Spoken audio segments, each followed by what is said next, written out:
My name is Perry Rowell, running for State Representative, District 32 here in Oregon.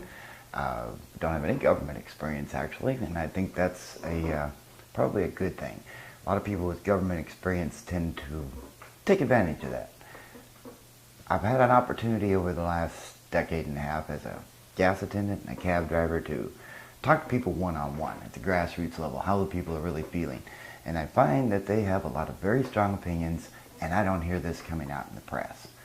And as time went along, it became obvious that I may have to be the one to carry the message to Salem. That's how we get into this. Well, right now the big topic on everybody's mind is economics. And, we have what we're hearing up in Washington, D.C., what they're doing about the overall plan. But here in Oregon, we're having a lot of issues, conflicts with environmentalists, for example. And both of them are right. We're going to starve to death if we don't use our natural resources. And their point that if we use our natural resources, we won't have them for tomorrow. And so there has to be a balance. But instead what we get is divisive opinions between the two parties, for example. You can either go one way or you can go the other. There is no middle of the road. There's no balance to it. We need a little more in that area in order to utilize our resources and keep them. Right now we're exporting woods, but last I heard there's still a moratorium on importing exotic woods. This could be a balance to the economy. Perhaps we could work on that kind of an issue.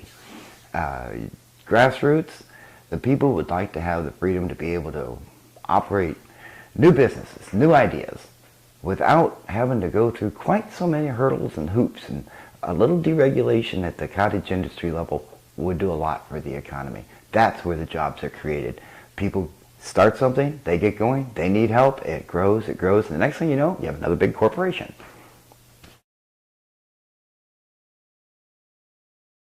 Well, locally, one of my primary interests is, and it's well known throughout the area, that the Port of Astoria has never quite lived up to our expectations, not in the last 30, 50 years. We'd like to be able to see that stepped up. I look out to Seattle and San Francisco and I see a port system, which would require, believe it or not, cooperation between the Port of Astoria, the Port of Portland, and that railroad. It could be made to work, and yes, we could keep the trolley too. It wouldn't be that hard to lay extra track just for the trolley. So we don't have to give up anything, and we could create a port system that would allow a lot more imports right here at the Port of Astoria and commerce internationally back and forth. That's just locally. All along the coast, there's big concerns about the environment, the wash-ups from the Japan tsunami and so forth. These kinds of projects need to be looked over. If they're providing an environmental hazard, that's something we need to focus our attentions on. There's a lot of different ways we can do that. Volunteer cleanups have been doing a remarkable job so far in saving the state a fortune. But it needs to be overseen and perhaps even organized.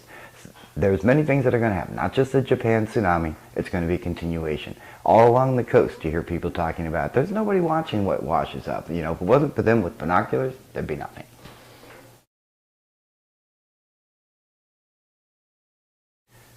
Well, again, I'd take it back to this division. The last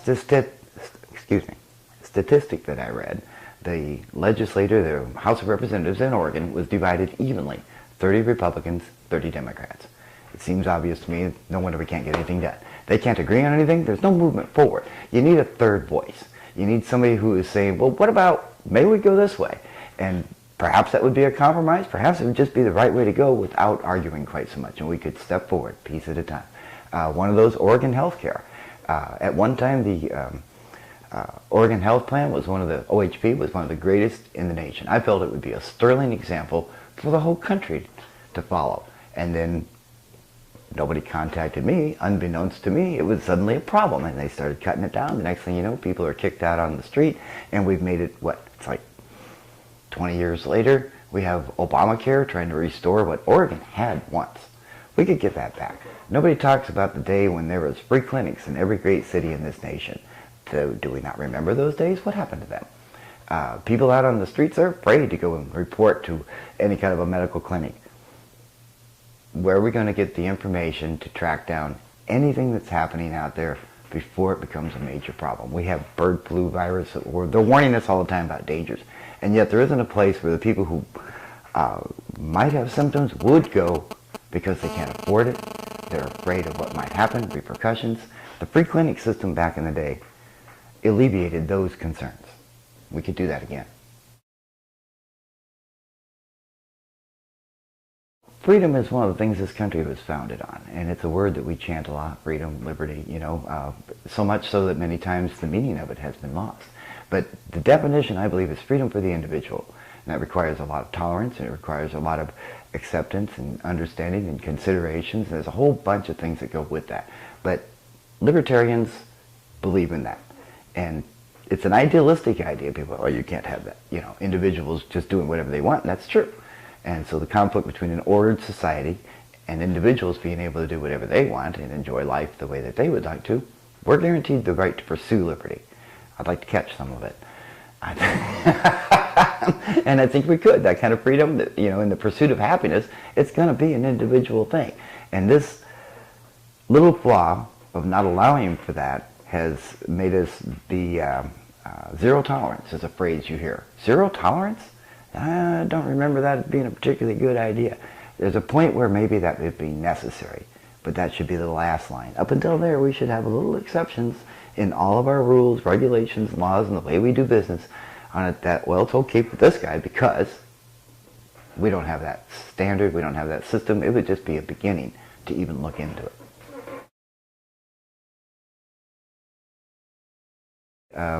On occasion, health codes, we want health codes to be firm and strict, but there are different versions. You can go out there in the medical industry, the science industry, on what's healthy and what isn't, what's good for you, what isn't, what's good first aid, what isn't. You get conflicting opinions all through there. We might want to take a look at, for example, some of the health codes which would allow street vendors, restaurants, for example, to be more versatile, to be more open.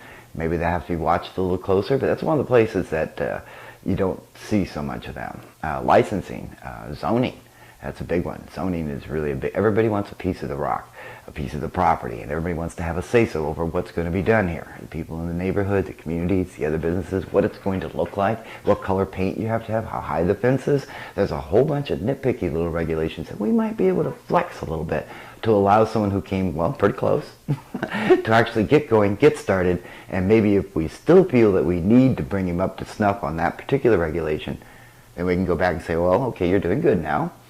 Maybe we can bring the fence up. What do you think? That kind of thing. I'd like to comment on 81, mostly because if I don't, that would be neglectful. Right now, it's the top of the mind on people, the gill netters in the lower Columbia River, which is a major source of income for this area and has been for how long now? Long time. 100 and some odd years, almost 200. Anyway, resources again. We're worried about catching endangered species willy-nilly and so forth. I think this needs to be looked at a little harder. In order to keep an endangered species alive, you need more of them. You need to help those creatures make more little creatures, as opposed to the cessation of an activity which has always fueled the economy in this area. And so I think 81 is a little extreme. And as we've heard, the proponents of 81 are already backing up. But that's in a compromise with the governor that I have heard nothing about what this compromise really is. The bit about not perhaps gill netting on the mainstream and only allowing it off the offshoots, I'd like to see the science behind that on whether this is wisdom or folly before we compromise, before we do anything. So voting on 81, I'd say at this time, if you're voting on 81, vote no. I don't think the science is good or clean or well enough understood to give a good balance between the economy and what they're talking about.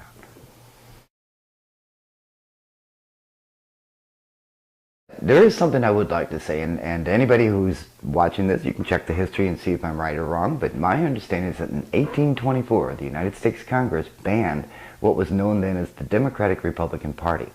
They outlawed it because they had no competition. They had a monopoly on the government, and they felt this was unfair. In order to comply with that from Congress, they split and became two, the Democrats and the Republicans.